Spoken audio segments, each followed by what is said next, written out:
Sí, respecto de la inflación, efectivamente nosotros ya lo estábamos viendo, te diría desde comienzos de mayo, esta tendencia que midiéndola o bajando los precios diariamente y cerrando la semana ya la veíamos de antes, ¿no? O sea, el mes de abril promedió un 2,8% de inflación en el mes, pero con una tendencia muy diferente, ¿no? Los primeros días de abril, donde veíamos todavía en incertidumbre cambiaria y mucha especulación, respecto a qué iba a pasar con el esquema cambiario, el nivel de tipo de cambio, etcétera, y eso llevó a que algunos precios aumentaran, pero en la segunda mitad de abril ya empezaron a desacelerar y incluso algunos precios a bajar, y eso se consolidó a lo largo del mes de mayo en rubros sensibles como alimentos, sobre todo alimentos y bebidas, y algunos productos también, algunos bienes incluso, y combinado con eso tenemos la baja de combustibles de casi 5% en el mes de mayo y aumentos de los servicios que ya vienen siendo menores.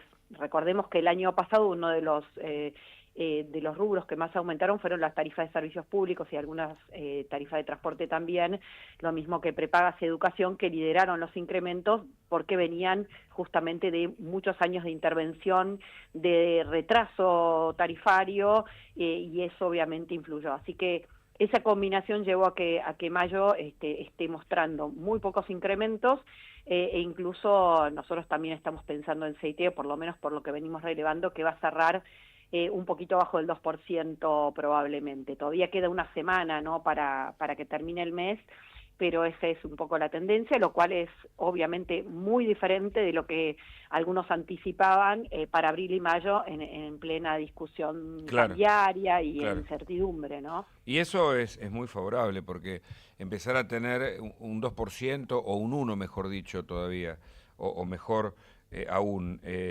con una inflación de un 10 o un 20%, pero anual, cambia todo el escenario y yo creo que permite una economía realmente estable, ¿no? En términos de proyección, de lo que significa también para quien quiere invertir, etcétera, etcétera. Es fundamental, o sea, la estabilidad económica, macroeconómica, es el punto de partida. Sin eso es imposible que haya horizonte, o sea, ni para las personas para poder planificar, saber cuánto valen las cosas también, porque otra de las consecuencias de la alta inflación es la dispersión de precios. Uno no sabe, no tiene referencia de los precios. Obviamente desaparece el crédito, no solo para consumo, mucho más desaparece el crédito para poder invertir, y es fundamental la inversión y el crédito en cualquier país del mundo, que se crece a base de la inversión, y Argentina había llegado a un nivel donde las empresas solo se podían financiar con recursos propios, con Claro, caja, y eso te condiciona muchísimo, y es la explicación de por qué Argentina no crecía desde 2011, o sea, sí, cuando uno sí, mira sí, el nivel del tamaño del PBI, está estancado desde el año 2011 con oscilaciones en torno a un mismo nivel, pero bueno, son muchos años, la población claro. crece, y eso hace que por habitante el PBI per cápita ha caído más del 10%, y por trabajador casi 20%, porque en el camino aumentó el empleo total, no el empleo formal que sigue estancado, pero sí el empleo total. Eso quiere decir que cada vez somos menos productivos a contramano del mundo, ¿no?, que viene sistemáticamente mejorando de la mano de la productividad. Por eso, lamentablemente, es que el poder de compra de los argentinos ha caído, el poder de compra de los jubilados cayó, y no se resuelve de un día para el otro. Lo positivo es que después de tocar un piso en abril del año pasado ha recuperado el salario real, lo mismo que el poder de compra de los jubilados, pero sigue siendo bajo. La única manera de recuperarlo es creciendo en forma sostenida, y para eso, como bien planteaste, el punto de partida es que siga consolidándose la baja de la inflación. Correcto. María, hablemos de economía y espectáculo, porque veo un posteo tuyo, y seguramente Jorge Bacaro tiene algo para decir, y un comentario que hizo Ricardo Darín sobre la docena de empanada, 48.000 pesos con Mirta Legrand. Yo lo estaba viendo en vivo y me llamó la atención, pues me interesa siempre cuando veo, en este caso eran los protagonistas del Eternauta, quienes estaban allí con la gran Mirta Legrand. Pero vos posteaste hace algunas horas empanadas. Hay precios muy variados cerca de casa. Compramos este valor, 11.000 pesos, unas muy ricas. También hay de 48.000 la docena y hay más baratas todavía. Un desafío argentino es entender que los precios pueden bajar y el otro es desanclar los precios al tipo de cambio. Jorge, así primero lo dijo, ¿no? Habló de los 48. Claro, Darín, ¿no? 48 Mirta le mil. preguntó en la mesa del sábado, que dicho sea de paso dio 4.4 de rating, fue Midió, el programa más visto de la pantalla de Canal ¿viste? 13, ¿Viste? Me con ese imaginé. nivel de audiencia, que igual es un audiencia devaluada para lo que es Sí. la pantalla chica. Ahí, para Damián Zárate que cuestiona al rey. Claro, Sí. y cuando Mirta le consultó por cómo veía el país, Bicha Mirta, ¿no? bueno, Darín arrancó con una ironía y luego a esa ironía le sumó un dato de la realidad con este valor de las empanadas que terminó siendo la comidilla de las redes sociales. Yo creo que Darín tendría que haberse privado de esa referencia para ir al núcleo de lo que quería expresar y lo que luego subrayó, que hay gente que la está pasando mal.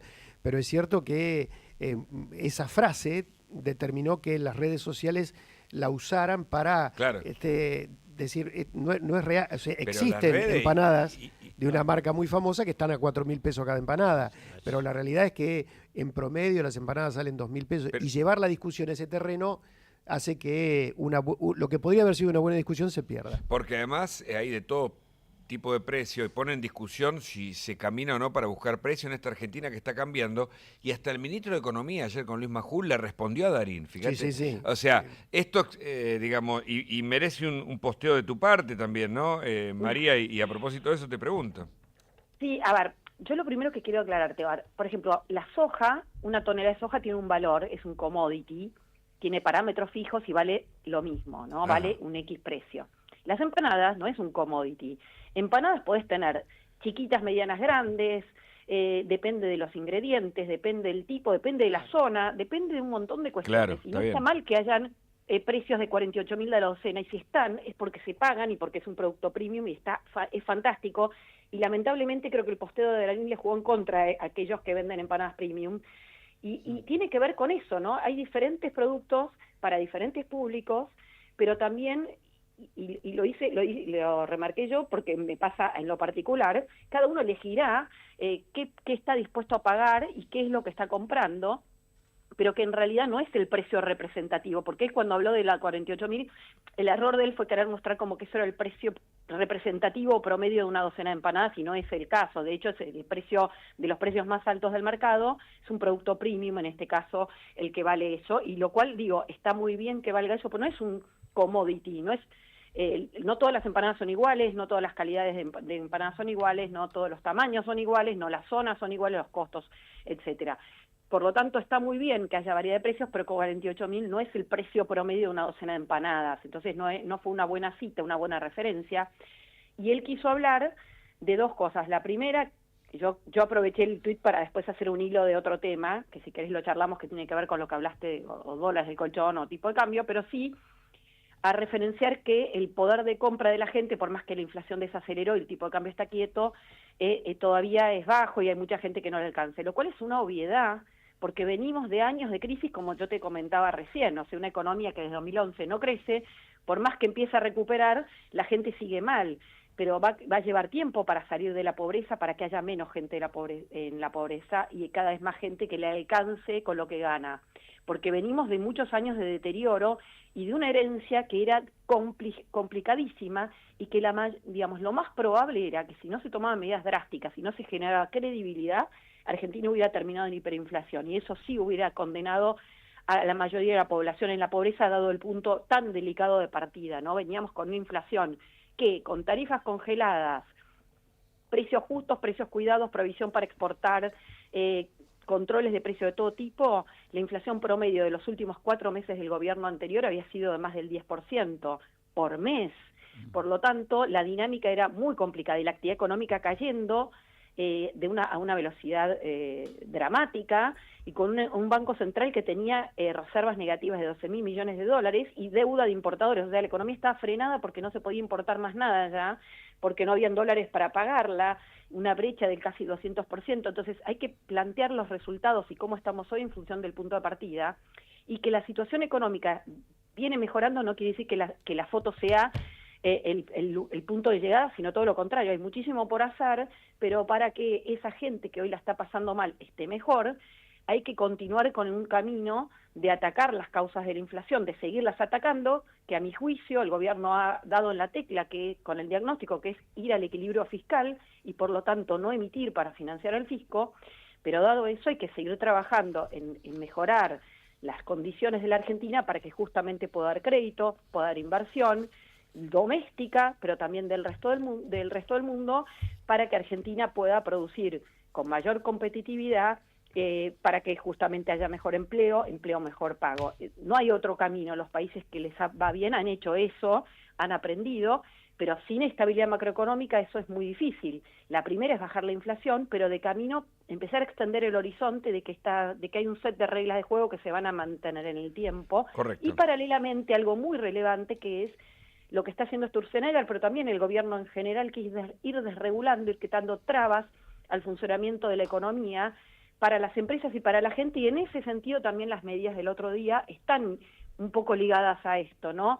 A medidas que no es solo pensar que la gente salga del colchón, saque los dólares del colchón, que hay mucha gente que por ahí tiene $20.000, $15.000, $30.000, no grandes ahorros, pero que los tenía guardados porque en un escenario de altísima inflación, de tasas controladas, o sea, vos no tenías manera de protegerte contra la inflación, si tenías un mínimo ahorro lo pasabas a dólares. Pero ¿qué pasa? Hoy los dólares en el colchón, que no están declarados porque había cepo, entonces vos no podías comprar dólar oficial, aunque tus ingresos hubieran sido formales incluso, ¿no? No podías comprar dólares oficiales y por lo tanto tenías que ir al mercado informal.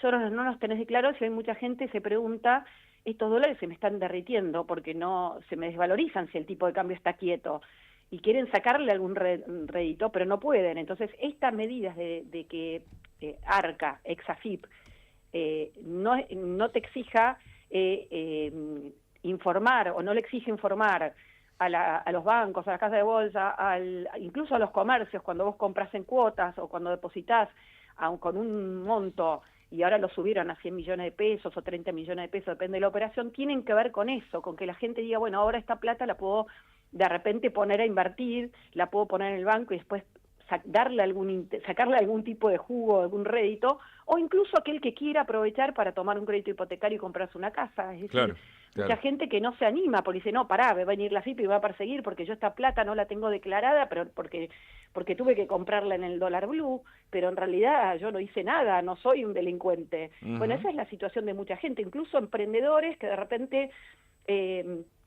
tienen miedo de que les depositen para hacer una transferencia cuando venden, porque en definitiva no tienen todo del todo, no es que es del todo formalizado, están en un esquema complicadísimo, claro, donde la FIP te pone trabas para poder emprender, y bueno, yo creo que van en ese sentido, ¿no? Después dependerá de la gente si después, frente a estas nuevas reglas de juego, decide o no sacar los dólares del colchón, pero es una opción más, y creo que van en ese sentido las medidas que anunciaron. Correcto. María, te agradezco mucho el contacto, interesantísimo, como siempre. No, de nada, buen Hasta día. luego. Chau, chau. Creer o reventar. Hugo Machiavelli. Lunes a viernes, de 10 a 12:45. Nacional. Tu radio. ¿Buscas un lugar donde estacionar en el microcentro? Déjanos tu auto. Estacioná en el garage más seguro del microcentro. Avenida Corrientes 677, a metros de la calle Florida, sobre el lado izquierdo de la avenida. Estás escuchando AM870 Nacional, tu radio. Siempre yo te llevo a toda parte, no Central de Pasajes en micro, voy de viaje porque yo te llevo de verdad. En centraldepasajes.com compra online tu pasaje de micro. Ahorrás y no perdés tiempo. Centraldepasajes.com. Compará, elegí y viajá. Doctor, ¿se acuerda de mí? Usted es el que me operó de los dedos. Sí, Choques Squad. Pasión Nacional. Gustavo Vergara Nicolás Álvarez. y el equipo de deportes. Lunes a viernes. A las 13. La mañana pide un programa a su medida. Creer o reventar. Con Hugo Machiavelli. Por Nacional.